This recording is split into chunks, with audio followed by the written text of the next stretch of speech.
how to rewire your brain and calm anxiety naturally.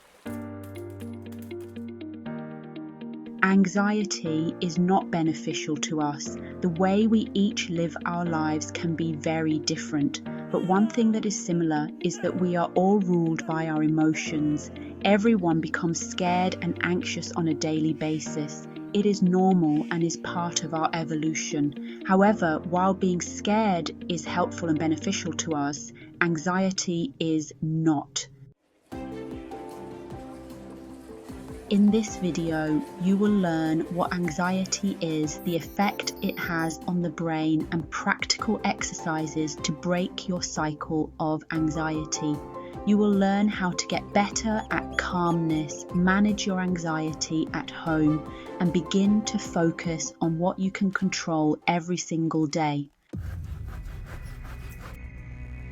Are fear and anxiety the same thing? Many people believe that fear and anxiety are the same, but there are subtle differences. Humans need fear for survival. It is a primitive emotion. It allows us to think and plan for survival by simulating future scenarios based on past events. For example, oh look, a lion, or no, last week a lion ate my mate, quick, let's run away. On the other hand, anxiety ensures that humans are prepared for attack. Together, fear and anxiety work together and are essential to our survival.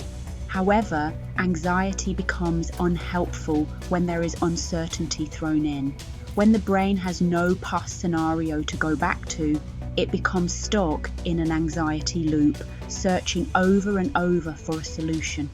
Once the anxiety has gone wild, it creates panic and then panic disorder, where you begin to panic about panicking and you become stuck in a feed-forward cycle. What happens to my brain when it's anxious? During an anxiety attack, the prefrontal cortex of the brain goes offline while it tries to find a solution to the anxiety and panic. Once the anxious thoughts have started, it is hard to stop them and our mind and body become disconnected. In order to deal with the anxiety, you need to find a way to reset your prefrontal cortex and allow it to come back online. How can you break the anxiety habit? In order to break the cycle and allow our brain to reset, we need to calm down. Now, if you have ever been told to calm down, you will know that it only increases your anxiety and frustration. As humans, we need to bring awareness back to ourselves and ground our bodies in direct experiences. The mind and body are connected. We need to unwind from our anxiety by coming out of our heads and going into our body, allowing the mind to reset. Hypnotherapy and anxiety. Hypnotherapy provides an experience of deep level relaxation and so helps to reduce levels of panic and anxiety. On a basic level, a therapy session gives you the ability to clearly imagine something that makes you feel anxious and then to attain a deeply relaxed state. One gentleman I helped recently has been suffering with panic attacks when traveling on buses. He was tearful and in a complete state of panic and unable to travel on a bus. After the first session, he had a comfortable journey home on the bus, and after further sessions, he didn't think twice about travelling on the bus. In fact, he now finds bus rides rather boring. Others had noticed how much calmer he was during his daily commute. He had noticed it was true. He was no longer bothered by his journey into work. To find out more about how hypnotherapy can help manage your anxiety, visit www.hypnosisinyorkshire.com. Practical exercises that you can do at home right now to deal with anxiety. By practicing calmness for just 10 minutes a day, you can reduce your anxiety symptoms by up to 57%.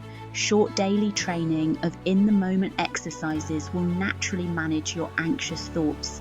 So my top 3 anxiety-reducing techniques are 1. Breathing.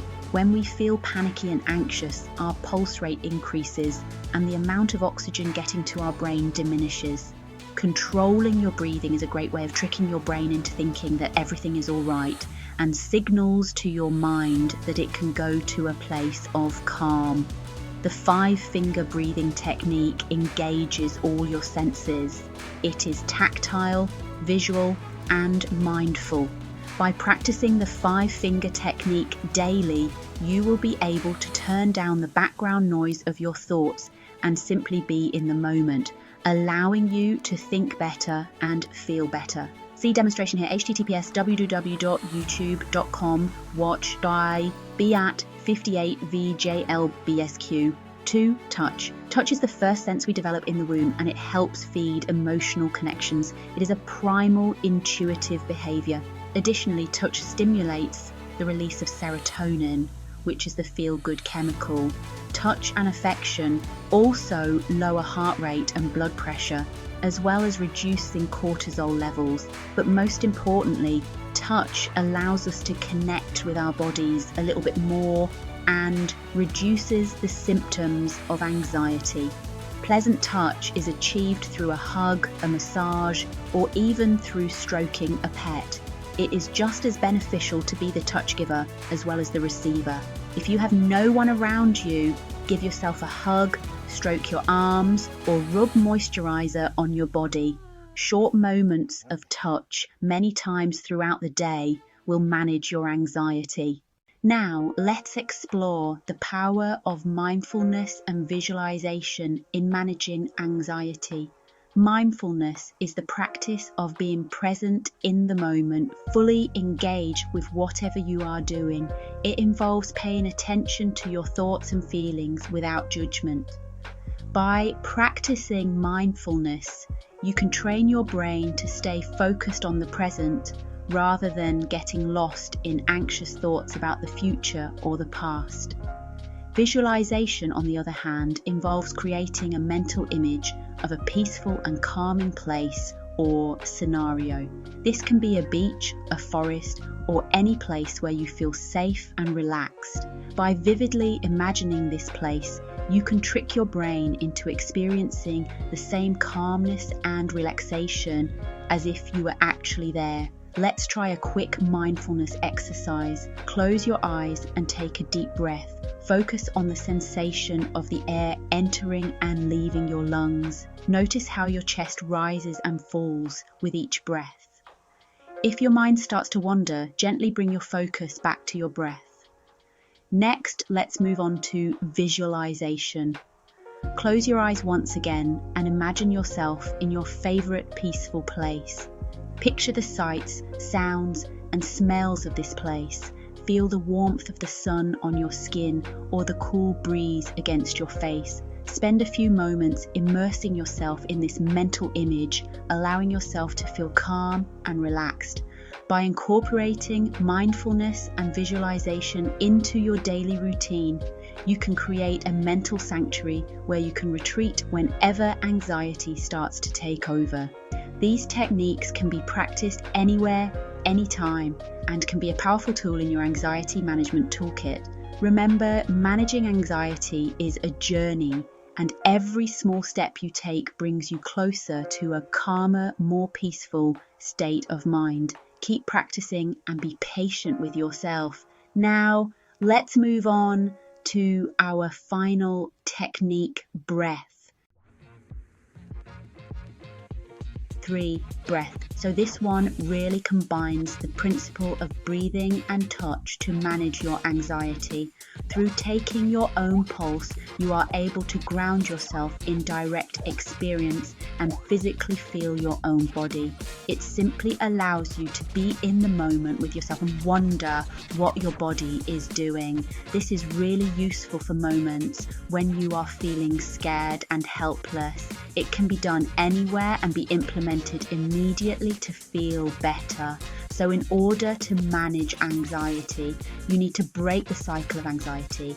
You can get better at calmness through daily practice. It does not require big, long-hour meditation sessions. Small, quick grounding experiences such as stroking the dog, 5-finger breathing or taking your own pulse will bring awareness to your body and allow your brain to reset. Once you have connected your body and mind, ask yourself, what do I feel like now? As it is important to recognize how the small practice has changed you and helped manage the anxiety.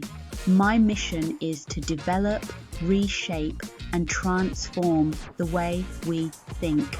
A healthy mind creates a healthy body, because when we think better, we feel better.